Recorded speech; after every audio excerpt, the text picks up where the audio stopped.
Hello, good morning everyone. कैसे हैं आप सभी? मैं विवेक शर्मा आप सभी का एक बार फिर से वेलकम करता हूं। बेटा, हम केमिस्ट्री में एक क्लास पढ़ चुके हैं। उसके अंदर हम केमिकल रिएक्शंस, केमिकल इक्वेशंस के बारे में जाना। इसके साथ साथ हमने तीन तरह की आपकी रिएक्शन पढ़ी थी: कंपोजिशन, डीकम्पोजिशन, और बेटा ऐसे ही हमने पढ़ा था रिवर्सिबल और इरिवर्सिबल रिएक्शन। आज की जो क्लास है, इस क्लास में हम बेटा और डिफरेंट टाइप ऑफ क्या जानेंगे, रिएक्शंस के बारे में। तो बेटा यहाँ से हम स्टार्ट कर रहे हैं।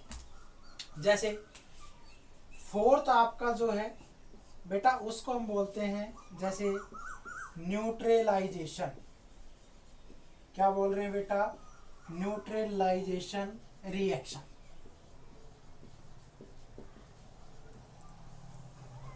ठीक है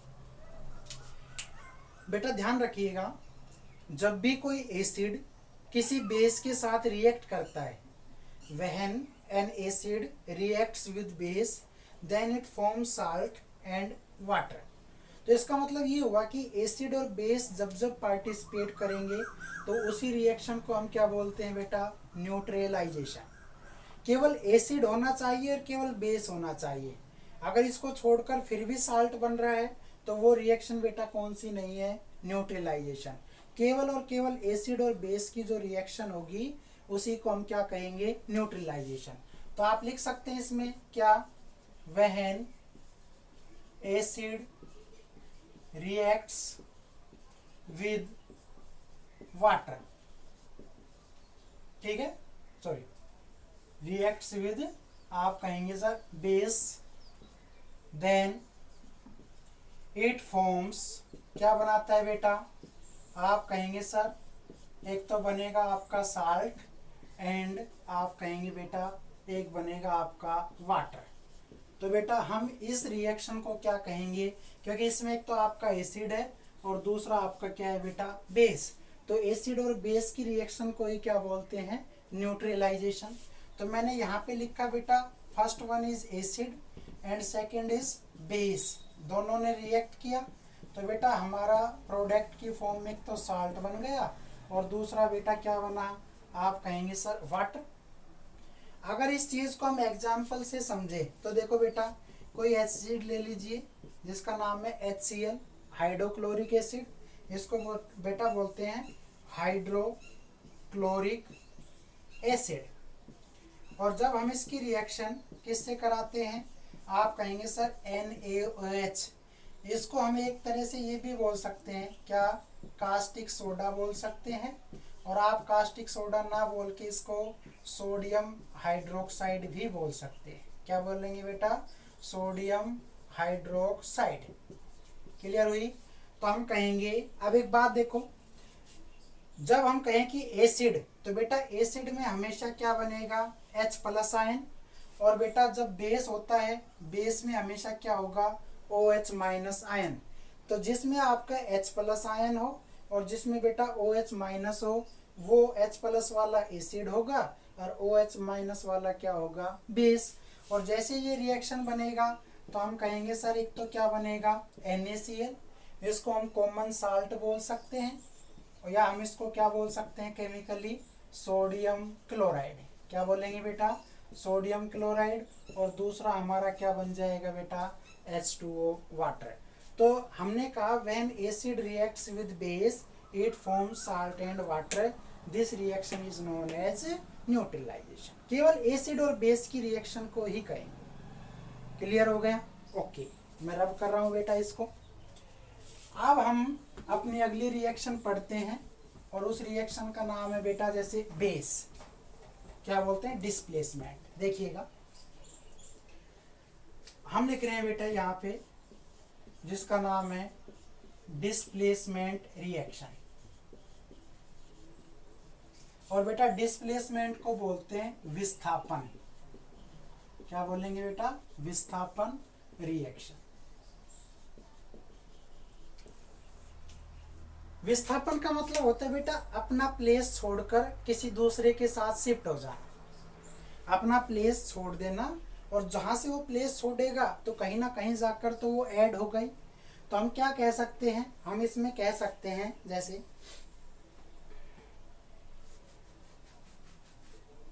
जैसे बेटा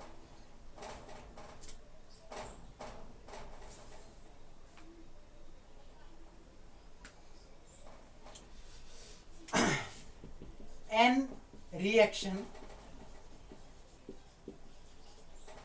इन विच, जिसके अंदर क्या होगा भाई, आप कहेंगे हाई रिएक्टिव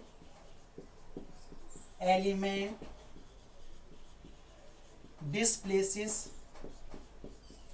डिस्प्लेसिस किसको भाई, आप कहेंगे सर लेस रिएक्टिव एलिमेंट। यहाँ पे ध्यान से समझो मैं क्या कह रहा हूँ, एक आपका हाई रिएक्टिव एलिमेंट है, एक आपका लेस रिएक्टिव है। तो बेटा हाई रिएक्टिव एलिमेंट के पास वो पावर है कि वो वीक या लेस रिएक्टिव एलिमेंट को अपनी पोजीशन से क्या कर सकता है, हटा सकता है, डिस्प्लेस कर सकता है। तो इस तरह की जो रिएक्शन होगी बेटा उसको हम क्या कहेंगे, आप कहेंगे सर ये कहेंगे हम इसको, जिसका नाम है डिस्प्लेसमेंट। तो बेटा ध्यान से समझिएगा, क्या बेटा मेरे पास है Fe आयरन है, या इसको हम फेरस भी बोल सकते हैं। और बेटा हमने इसकी रिएक्शन कराई किससे, CuSO4 कॉपर सल्फेट। इसको हम क्या बोलेंगे बेटा, आप कहेंगे सर कॉपर सल्फेट। ठीक है। अब एक बात देखो बेटा, ये आयरन है और आयरन एक तरह से मेटल है और सभी मेटल पर होता है बेटा पॉजिटिव चार्ज। ये बेटा आपका SO4 सल्फेट है, ये कॉपर है, ये मेटल है। तो सभी मेटल पर पॉजिटिव है, अदरवाइज क्या होगा, नॉन मेटल पर नेगेटिव। तो बेटा जब ये बना तो ये SO4 क्या है, यहाँ से डिस्प्लेस होगा और किसके साथ ऐड हो जाएगा, Fe के साथ। तो हम इसको क्या कह सकते हैं बेटा, FeSO4, और साथ में आपका अकेला क्या रह गया, कॉपर Cu। इसको हम बोलते हैं फेरस सल्फेट। क्या बोल लेंगे बेटा, फेरस सल्फेट। तो एक बात यहाँ पर हमने देखी कि बेटा डिस्प्लेसमेंट को किसका हुआ है, आप कहेंगे सर सल्फेट का, SO4 का। तो जिसका डिस्प्लेसमेंट हुआ है वो क्या है, लेस रिएक्टिव एलिमेंट है। इसके साथ पहले कॉपर के साथ था, अब वो फेरस के साथ आ गया उधर। और बेटा हाईली रिएक्टिव कौन था, आप कहेंगे सर हाईली रिएक्टिव यहाँ पे क्या है, Fe। तो Fe ने इसको डिस्प्लेस कर लिया अपने साइड में, किसको, SO4 को। तो बेटा यहाँ पे SO4 केवल सिंगल है, तो इस रिएक्शन को हम ये भी कह सकते हैं सिंगल डिस्प्लेसमेंट। क्या कहेंगे बेटा, सिंगल डिस्प्लेसमेंट। तो ये जो रिएक्शन है बेटा, इस रिएक्शन को हम क्या बोल सकते हैं, आप कहेंगे सर सिंगल डिस्प्लेसमेंट। ये आप ध्यान से देखिए बेटा, समझने की बात है। इसको हम कह सकते हैं कि this type of reaction is known as single displacement. बेटा अगर एक से ज्यादा होता तो हम उसको डबल बोल देते, उसी डिस्प्लेसमेंट को हम किस नाम से जान देते, डबल। जैसे समझिएगा, अगर मैं आपसे कह रहा हूं क्या कि भाई when two less reactive element interchange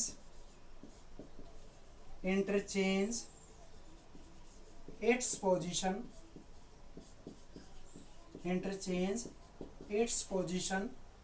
ठीक है, during a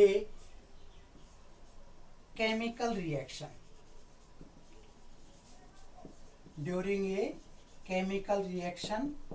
is called, इसी को क्या बोलते हैं बेटा, आप कहेंगे सर इसी को हम बोलते हैं डबल डिस्प्लेसमेंट। यहाँ पे हम कह रहे हैं कि अपने पास दो ऐसे एलिमेंट हैं जो लेस रिएक्टिव है। अगर वो दोनों अपनी पोजीशन को आपस में इंटरचेंज कर ले, है ना, पहले वाले की जगह दूसरा आ जाए, दूसरे वाले की जगह पहला आ जाए, तो बेटा इस तरह की जो रिएक्शन होगी हम उसको क्या कहेंगे, हम कहेंगे सर उसको डबल डिस्प्लेसमेंट। क्यों कहेंगे बेटा, डबल डिस्प्लेसमेंट। ठीक है। तो एक ध्यान से देखो बेटा, मैं यहां पे कह रहा हूं जैसे Na2SO4, बेटा इसको हम सोडियम सल्फेट बोलते हैं। ये Na है, यानी कि ये तो क्या हो गया बेटा सोडियम, और SO4 को क्या बोलते हैं बेटा, आप कहेंगे सर सल्फेट, हो गया। ऐसे बेटा यहाँ पे क्या है BaCl2, इसको हम बेरियम क्लोराइड क्या बोलेंगे बेटा, आप कहेंगे सर इसको बेरियम क्लोराइड, ठीक है। अब एक बात देखो, सोडियम मेटल है बेटा, सभी मेटल पर पॉजिटिव चार्ज, SO4 पर बच गया नेगेटिव। ऐसे बेरियम पर पॉजिटिव, क्लोरीन पर क्या हो जाएगा माइनस। तो बेटा अब Cl2 तो आ जाएगा SO4 की जगह, और SO4 चला जाएगा Cl2 की जगह। तो मैं इस तरह की रिएक्शन को क्या लिख सकता हूँ, आप कहेंगे सर Na, और ये क्या हो जाएगा Cl, ठीक है। यहाँ पे भी 2 है और यहाँ पे भी क्लोरीन 2 है, तो बैलेंस करने के लिए इसको क्या लिख दिया हमने 2NaCl, और बेटा साथ में ये Ba है और इधर SO4 है, तो बेटा क्या बन गया BaSO4 बेरियम सल्फेट। ये फिर कॉमन साल्ट बन गया, इसको हम कॉमन साल्ट भी बोल सकते हैं, और हम इसको क्या बोल सकते हैं सोडियम क्लोराइड। अब बेटा देखा जाए तो साल्ट बना है, लेकिन इसमें एसिड और बेस नहीं है। तो बेटा साल्ट बनने का मतलब ये नहीं है कि वो रिएक्शन न्यूट्रलाइजेशन होगी। क्लियर हुई बेटा। तो यहाँ पे न्यूट्रलाइजेशन नहीं हो रहा है, यहाँ पे जो रिएक्शन है वो कैसी है डबल डिस्प्लेसमेंट है, मतलब SO4 भी लेस रिएक्टिव है, क्लोरीन भी लेस रिएक्टिव है। तो बेटा दोनों ने अपनी पोजीशन में इंटरचेंज किया, SO4 की जगह Cl2 आ गया, और बेटा Cl2 की जगह क्या चला गया SO4 चला गया। तो इस तरह की रिएक्शन को हम क्या बोलेंगे डबल डिस्प्लेसमेंट रिएक्शन। क्लियर हुआ, नोट कर लो।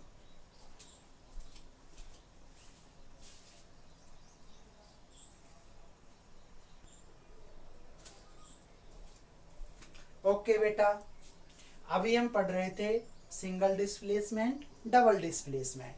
बेटा अब हम जानते हैं किसके बारे में, आप कहेंगे सर एक्सोथर्मिक, और दूसरी रिएक्शन क्या है बेटा and endothermic, exothermic and endothermic. तो देखो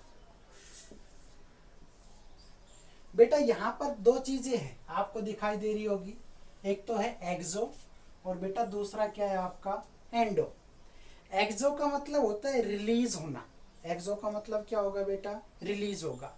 समझिए जब कोई चीज ब्रेकअप होती है, टूटती है, तो हमेशा उसमें से क्या होगी बेटा एनर्जी रिलीज होगी। कल के वीडियो में मैं आपको इस बात को कंपोजिशन में और डिकम्पोजिशन में बता चुका हूं, कैसे समझिएगा बेटा। एक्सो का मतलब क्या होता है, आप कहेंगे सर रिलीज होना, और बेटा एंडो का मतलब क्या होता है, आप कहेंगे सर एब्जॉर्ब होना।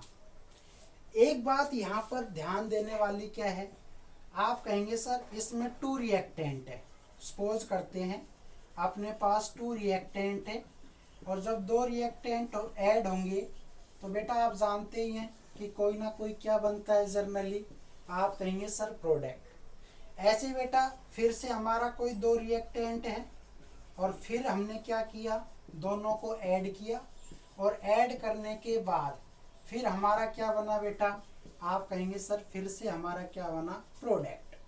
अब 2 चीजें यहाँ पर समझने वाली ये है कि जब प्रोडक्ट बनता है तो उसके साथ में आपकी एनर्जी जो है वो बेटा रिलीज हो जाए, एनर्जी जो है बेटा बाहर निकल जाए, उसको तो बोलेंगे एक्सोथर्मिक। और बेटा जिसमें आपको प्रोडक्ट बनाने के लिए उस एलिमेंट को कोई ना कोई एनर्जी देनी पड़े, तो यहाँ पे तो एनर्जी का लॉस है, यहाँ पे एनर्जी का गेन है।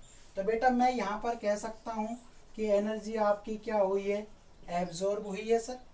बेटा यहाँ पर एनर्जी क्या हुई है आपकी, आप कहेंगे सर रिलीज हुई है। तो जिसमें रिलीज हो जाए वो क्या होगा एक्सोथर्मिक। बेटा जिसमें आपका एनर्जी वापस से उस सब्सटेंस में हो जाए तो हम कहेंगे सर वो क्या होगा, आप कहेंगे वो होगा आपका एंडोथर्मिक।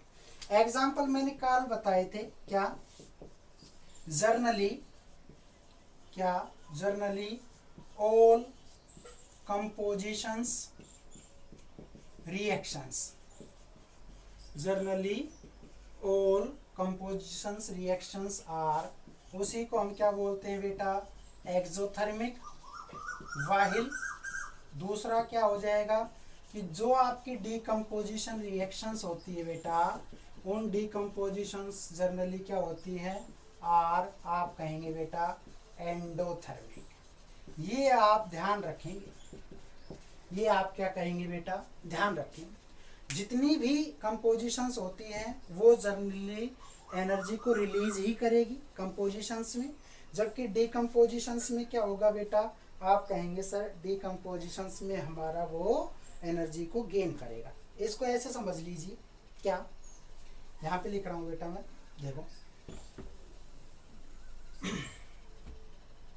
समझिए बेटा, मैंने लिखा था डाइजेशन। तो एक बात देखो बेटा, हमने फूड को ले लिया, इंजेक्ट कर लिया, अब फूड का डाइजेशन होगा। तो बेटा फूड का डाइजेशन तभी होगा ना जब हम उसको तोड़ने के लिए कुछ एनर्जी प्रोवाइड करेंगे। तो इसका मतलब ये हुआ कि वो जो आपका मैटर यानी कि जो फूड है वो आपका डाइजेस्टिव स्टेट में तभी आएगा, या एंजाइम्स तभी उस पर काम कर पाएंगे जब एंजाइम्स आपको उसको डाइजेस्ट करने में एलिजिबल हो, उनके पास कैपेसिटी हो, उनके पास स्ट्रेंथ हो। तो मैं यहाँ पे यही तो कह रहा हूँ कि आपका फूड ठीक से डाइजेस्ट क्यों नहीं हुआ, क्योंकि आपने उसको उतनी एनर्जी नहीं मिल पाई, ब्रेक होने के लिए उसको उतनी एनर्जी नहीं मिल पाई। तो बेटा यहाँ पे मैं क्या कह रहा हूँ, यहाँ पे मैं कह रहा हूँ कि डाइजेशन को प्रोसेस के लिए, डाइजेशन प्रोसेस के लिए आपको एनर्जी देना बहुत ज़रूरी था। तो डाइजेशन क्या हो जाएगा, तो आप कहेंगे sir is a type of, क्या आप कहेंगे सर दिस इज एंडोथर्मिक। क्या हो जाएगा बेटा, एंडोथर्मिक। इसमें एनर्जी गेन होगी तभी फूड डाइजेस्ट हो सकता है। ऐसे बेटा मैं कहूं क्या, जैसे setting of cement, setting of cement. अब एक बात देखो बेटा, जब आपकी सीमेंट जमना स्टार्ट करती है ना, इसको हिंदी में बोलेंगे सीमेंट का जमना। तो बेटा जब सीमेंट आपकी जमेगी तो मैं ये जानता हूँ कि दो रिएक्टेंट आपके आपस में ऐड हो रहे हैं, यहाँ पे भी ऐड हो रहा है, लेकिन मैं जैसे ही मसाले को छूकर देखूंगा तो बेटा उसमें से हीट बाहर निकलेगी। और हीट किसकी, एनर्जी की तो फॉर्म है, एनर्जी की फॉर्म तो क्या है, हीट। तो उसमें से बेटा एनर्जी बाहर निकल रही है, मतलब आपको गर्माहट महसूस हो रही है। तो setting of cement is a type of, तो आप कहेंगे सर कैसा है, तो यहाँ पे हम क्या लिख सकते हैं, एक्सोथर्मिक। कैसा है बेटा, एक्सोथर्मिक। ऐसे बेटा अगर मैं आपसे कहता हूँ, क्या इस बात को ऐसे भी समझ लो कि जैसे हमने कहा कि भाई कार्बन और साथ में ऑक्सीजन ऐड हुआ, तो ये हमने क्या पढ़ा था बेटा, आप कहेंगे सर ये जो हमने पढ़ा था ये एक तरह से ऐसी रिएक्शन है जिसमें आपकी कौन सी गैस बनती है बेटा, CO2। तो यहाँ पे जो सिंबल आया है वो किसका है, एक्सोथर्मिक का। ऐसे ही बेटा मैं अगर आपसे कहूँ क्या कि जैसे कार्बन डाइऑक्साइड गैस का बनना, ऐसे ही हम कह सकते हैं जनरली कि भाई nuclear fission and nuclear fusion. ठीक है, न्यूक्लियर फिजन और न्यूक्लियर फ्यूजन। बेटा फ्यूज का मतलब होता है जुड़ना, यहाँ पे समझो फ्यूज का मतलब क्या है बेटा, ऐड, जुड़ना, और फिजन का मतलब होता है बेटा ब्रेक, यानी कि टूट जाना। तो एक बात बताओ, जब हम हाइड्रोजन बॉम्ब बनाते हैं, ठीक है, तो हाइड्रोजन बॉम्ब बनाएंगे तो आपके जो दो एलिमेंट होंगे जब वो आपस में ऐड होंगे, तो इसका मतलब ये हुआ कि चीज़ों को टूटने से ज़्यादा, चीज़ों को ब्रेक होने से ज़्यादा ऐड होने में ज़्यादा एनर्जी चाहिए। तो बेटा जब एनर्जी उसको ऐड होने में ज़्यादा चाहिए तो इसका मतलब ज़्यादा से ज़्यादा मास का क्या होगा, लॉस होगा। और बेटा जब जितना ज़्यादा मास का लॉस होगा तो आइंस्टीन की जो इक्वेशन थी delta E is equal to M C square, आपने देखा होगा delta E is equal to delta M C का स्क्वेयर। तो इसका मतलब ये है बेटा कि जितना मास में आपका लॉस होगा वो मास आपका एनर्जी की फॉर्म में बाहर निकल जाएगा। तो मैं ये कहूँ कि भाई न्यूक्लियर फ्यूज़न, तो न्यूक्लियर फ्यूज़न किस तरह का एग्जाम्पल है बेटा, तो आप कहेंगे sir fusion is the exothermic. जबकि फिजन कैसा है बेटा, ध्यान से देखो, तो बेटा जब फिजन है तो वो क्या हो जाएगा, आप कहेंगे एंडोथर्मिक। तो मैंने आपको बहुत सारे एग्जाम, बेटा फिजन का मतलब होता है टूटना, और बेटा डीकम्पोजिशन का मतलब भी क्या है, टूटना। बेटा फ्यूज का मतलब क्या है, ऐड होना, एडिशन। और बेटा कंपोजिशन का मीनिंग भी क्या था, एडिशंस। तो मैंने यही तो लिखा था पीछे कि generally all compositions reactions are exothermic, यानी कि एडिशन में एक्सो होगा, और बेटा जब कोई चीज़ें ब्रेक हो जाती है तो वो क्या बनेगा, एंडोथर्मिक बनेगा। समझ गए? ओके, ध्यान से देखो बेटा।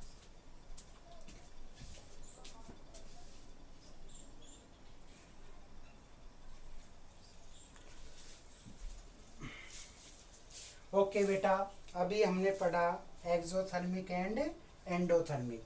अब बेटा हम जर्नली जानते हैं एक रिएक्शन बहुत इम्पोर्टेंट है, और उसका नाम है बेटा oxidation and reduction. Oxidation and reduction reaction.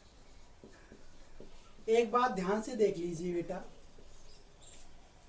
कि ये जितनी भी हम केमिकल रिएक्शन पढ़ रहे हैं, अगले वीडियो में हम इसका लॉ ऑफ कंपोजिशंस जानेंगे। ठीक है, कि ये चीज़ें रिएक्ट हुई तो क्यों हुई, है ना, कौन से लॉ इसमें काम करते हैं, उसका जिक्र हम अगले वीडियो में करेंगे।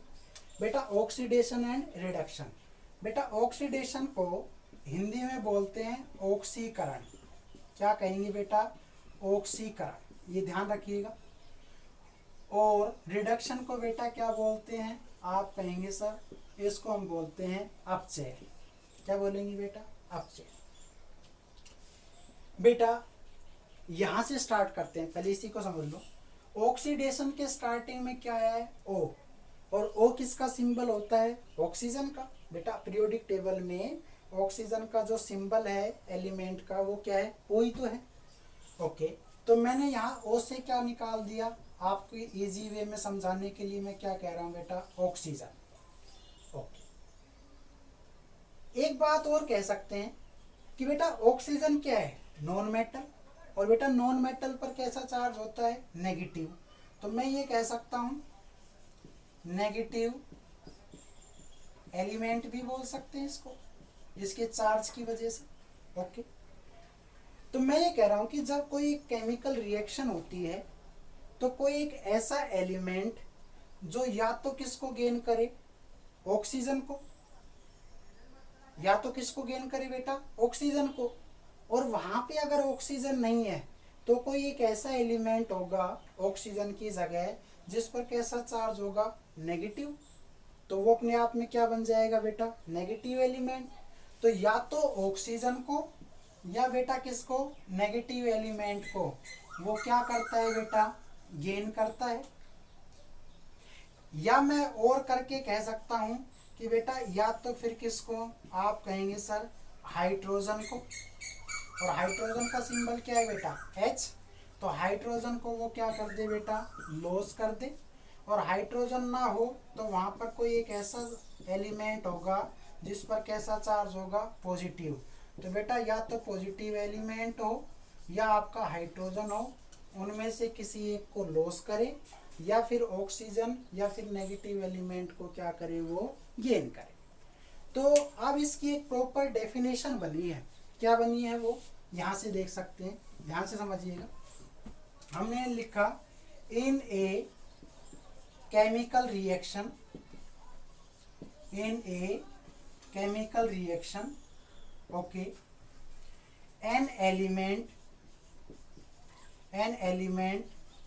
क्या करे भाई, आप कहेंगे सर गेन किसको भाई, ऑक्सीजन, और एन एलिमेंट, ऑक्सीजन और एलिमेंट विद नेगेटिव चार्ज, ऐसा भी बोल सकते हैं, विद नेगेटिव चार्ज। ठीक है, एक तो ये डेफिनेशन इसकी सही है, और दूसरा इसको और करके ही हम लिख सकते हैं क्या, कि भाई हाइड्रोजन लॉसेस और क्या हो जाए बेटा, आप कहेंगे sir element with positive charge. ये आप ध्यान से देखिए, एलिमेंट विद पॉजिटिव चार्ज क्या हो जाए बेटा, लॉस। या तो एक ऐसा एलिमेंट जिस पर पॉजिटिव चार्ज हो उसको लॉस कर दे, और या फिर हाइड्रोजन को। तो बेटा एक बात बताओ, पॉजिटिव चार्ज जिस पर होगा वो तो सारे मेटल ही होते हैं। भाई मेटल जब केमिकल रिएक्शन करते हैं तो मेटल अपने इलेक्ट्रॉन को लॉस कर देते हैं, और जिसके पास लॉस हो जाएगा तो उस चीज़ की कमी आ जाएगी, और कमी को हमेशा किससे शो करेंगे, पॉजिटिव से। कमी को किससे शो करेंगे बेटा, पॉजिटिव से। और बेटा जो चीज़ लॉस हुई है वो किसी के पास जाकर जुड़ी है, तो उस पर कैसा चार्ज आ जाएगा बेटा, नेगेटिव चार्ज आ जाएगा। भाई जिसके पास कमी थी उसके पास तो चला गया, वो तो चला गया तो उसके पास इंक्रीज हो गया तो नेगेटिव, और बेटा जिससे गया है वो उस पर क्या हुआ है, पॉजिटिव चार्ज आया है। ठीक है, तो एक बात समझिएगा इसको अच्छे से समझिएगा बेटा। जर्नली ऑक्सीडेशन जो होता है, आप कहेंगे सर ये क्या शो करता है, it shows increment in oxidation number. आप कहेंगे इट शोज, ये शो करता है क्या, इंक्रीमेंट, बढ़ोतरी, इंक्रीमेंट इन ऑक्सीडेशन नंबर।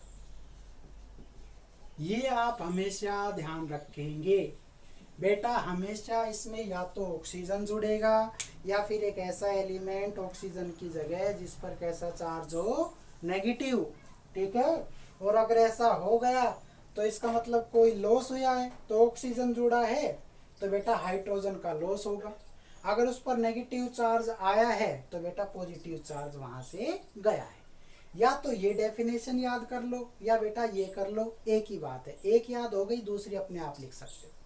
ठीक है, अब इसको एक एग्जांपल से शो करते हैं, देखिए।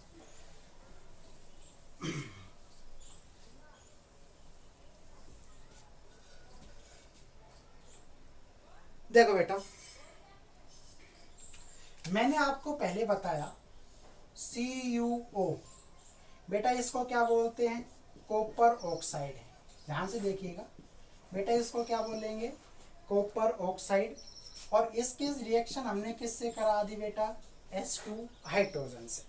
तो बोलो बेटा, कॉपर के पास पॉजिटिव चार्ज, ऑक्सीजन के पर कैसा है, नेगेटिव चार्ज। बेटा हाइड्रोजन क्या है, पॉजिटिव चार्ज। अब एक बात देखो, अगर मैं इसको ऐसे लिखता हूँ क्या, आप कहेंगे सर H2A और OA, तो ये तो क्या बन गया, H2O, और बेटा सेपरेट क्या रह गया, आप कहेंगे सर Cu रह गया, कॉपर रह गया। ठीक है, अब एक बात देखो बेटा,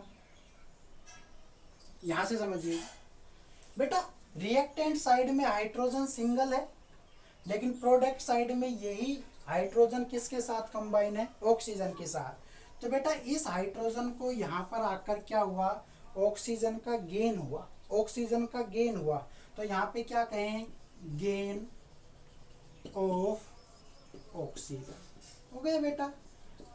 बेटा गेन ऑफ क्या हो गया, ऑक्सीजन। अब ऑक्सीजन जिसके पास जाकर जुड़ा है वो बेटा कहीं ना कहीं से हटा भी तो है। तो बेटा यहाँ से क्या है, आप कहेंगे सर यहाँ से देखा जाए तो ऑक्सीजन लॉस हुआ है, तो आप कहेंगे लॉस इन ऑक्सीजन या लॉस ऑफ ऑक्सीजन। अब एक बात समझ लीजिए, क्या जहां पर गेन हो जाए वहां तो क्या हुआ है, ऑक्सीडेशन, और बेटा जहां पर ऑक्सीजन का लॉस हो जाए वहां पर क्या हुआ है, रिडक्शन। वहां पे क्या हुआ है, रिडक्शन। तो मैं इस चीज को ऐसे भी तो लिख सकता था, क्या रिडक्शन की क्या हो जाएगी, अब आप कहेंगे लॉस इन ऑक्सीजन, और क्या आप कहेंगे सर नेगेटिव या element with negative charge, element with negative charge. तो बेटा मैंने यही तो कहा था क्या कि ऑक्सीडेशन में ये चीज लॉस की जगह गेन है, तो बेटा रिडक्शन में क्या हो जाएगा अपोजिट। और मैं और करके क्या लिख रहा था, हाइड्रोजन ऑक्सीडेशन में लॉस हो रहा था लेकिन रिडक्शन में क्या होगा गेन, तो आप कहेंगे गेन ऑफ हाइड्रोजन भी बोल सकते हैं इसको। और बेटा और क्या बोल सकते हैं, आप कहेंगे सर और बोल सकते हैं एलिमेंट विद पॉजिटिव चार्ज। ये रिडक्शन की डेफिनेशन है बेटा, यहां से लेकर यहां तक ये किसकी डेफिनेशन है, रिडक्शन। तो बेटा जब भी कोई केमिकल रिएक्शन होती है तो कोई ना कोई सब्सटेंस एक जगह से हटता है, कोई ना कोई सब्सटेंस दूसरी जगह जाके जुड़ता है। इसका मतलब जहां से हटा है वहां से तो रिड्यूस, और बेटा जहां पर जाके जुड़ा है वहां पे ऑक्सीडाइज। क्लियर हुई, जुड़ना ऑक्सीडेशन, हट जाना रिडक्शन। और जब दोनों हो जाएं तो बेटा यहाँ से तो हम क्या उठाएंगे RED यानी कि रिडक्शन, और यहाँ पे OX, तो बेटा इसका पूरा नाम क्या हो जाएगा, आप कहेंगे सर रिडॉक्स। क्या हो जाएगा बेटा, रिडॉक्स। रिडॉक्स का मतलब है यहाँ से RED का मतलब है रिडक्शन, हट जाना, और OX का मतलब है बेटा ऑक्सीडेशन, ऐड हो जाना, जुड़ जाना। तो पहले चीजें हटेंगी तब जाके वो कहीं जाके जुड़ेगी। तो ये आपकी प्रॉपर डेफिनेशन है ऑक्सीडेशन एंड रिडक्शन की।